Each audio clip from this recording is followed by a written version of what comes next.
5 korban bakaran yang pertama, 5 korban yang pertama adalah korban bakaran. Korban bakaran saya secara pendek aja berarti bicara tentang satu binatang dibakar terkecuali kulitnya saja yang tidak diterima. Berarti apa? Berarti kehidupan kita di luarnya tuh nggak penting. Di dalamnya yang penting. Nah sebelum korban ini dibakar, apa yang dia harus lakukan? Dia harus menyucikan isi perutnya dulu dalam air, kakinya dicuci dulu. Di dalam air. Air bicara apa? Firman Tuhan. Jadi sebelum korban bakaran ini bisa terima, dicuci dulu perutnya. Apa artinya? Firman itu harus membersihkan hati kita yang di dalam. Firman itu harus menjamah hati kita dan destinasi atau tujuan hidup kita, kaki kita. Nah, pertama itu adalah korban bakaran. Nah kalau saudara mau lihat lebih tepat 5 bakaran ini sebenarnya tertulis, kalau saya boleh simpulkan adalah di dalam, ada di Roma 12 ayat 1 dan ayat 2. Apa itu?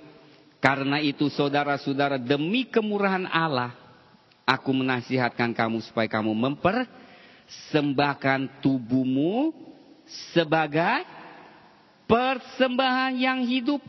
Itu adalah pengorbanan, korban bakaran. Persembahan korban yang seluruh tubuh kita dibakar dengan api Roh Kudus. Kedua, yang kudus. Yang kudus itu adalah korban sajian. Korban sajian tidak memakai binatang, tetapi tepung. Kemudian minyak dan juga bicara tentang garam, 3 hal. Frankincense. Ketiga adalah korban keselamatan adalah apa? Ayat 2. Yang kudus yang berkenan kepada Allah itulah ibadahmu yang sejati. Dan ayat 2.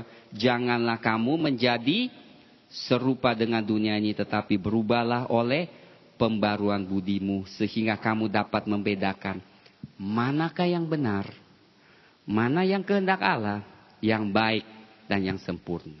Berarti apa? Korban pendamaian. Nah, saudara, saya mau tekankan sedikit. Saya tahu saya pernah sampaikan ini di kelas pemuritan, tetapi saya mau sampaikan di sini juga. Di korban keselamatan adalah pengorbanan hal yang saya mau sampaikan dengan detail, semuanya ada artinya. Pada umumnya, korban pendamaian hanya mempersembahkan lemak dan ginjal kepada Tuhan. Kenapa lemak dan ginjal? Nah, saudara kalau pelajari, saudara akan melihat. Lemak yang ada di isi perut, buah pinggang, itu yang harus dibakar. Kemudian lemak yang ada di umbai, dan juga lemak yang ada di liver. Nanti kita bicarakan apa artinya. Dan lemak yang ada di dekat tulang belakang. Bukan tulang belakangnya, bukan ginjalnya, bukan livernya dipersembahkan. Tetapi lemaknya di sekitar itu disembahkan. Kenapa saudara Tuhan mau sembahkan itu? Karena nomor 1. Saya beritahukan artinya. Isi perut adalah tentang kasih kita kepada Tuhan. Jangan sampai lemak. Pernah kita bahas bicara lemak itu artinya apa? Kekayaan. Riches. Kekayaan dunia menghambat kasih kita kepada Tuhan.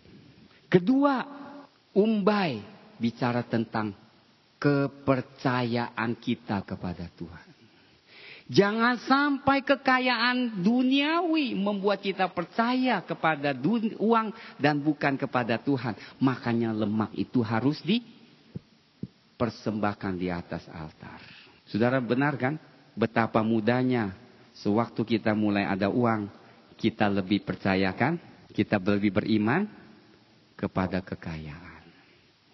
Betapa banyak gereja pada saat kita diberkati, kita tidak lagi mencari wajah Tuhan, kita tidak lagi mau menanya kehendak Tuhan. Karena kita bisa lakukan apa saja sesuai dengan keinginan kita, karena kita mempunyai pelurunya kencang.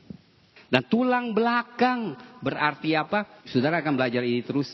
Semua artinya mirip di dalam Alkitab. Tulang belakang adalah prinsip yang benar. Tulang belakang membuat kita berdiri tegap. Kenapa berdiri tegap? Supaya kita tidak kompromi. Kekayaan bisa membuat kita kompromi. Nah inilah 5 bakaran. Pengorbanan atau korban penghapus dosa kurang lebih mengambil korban pendamaian. Jadi korban pendamaian itu ritualnya, caranya diaplikasikan di korban penghapus dosa. Cuma satu hal, penghapus dosa harus menggunakan darah untuk memercikan. Dan korban penghapus salah, yang dua membedakan penghapus salah adalah dia harus mempersembahkan kambing jantan, rem, dan juga restitusi membayar harga. Jadi korban penghapus salah adalah sesuatu dosa yang merugikan Tuhan atau merugikan sesama, harus ada restitusinya atau harus ada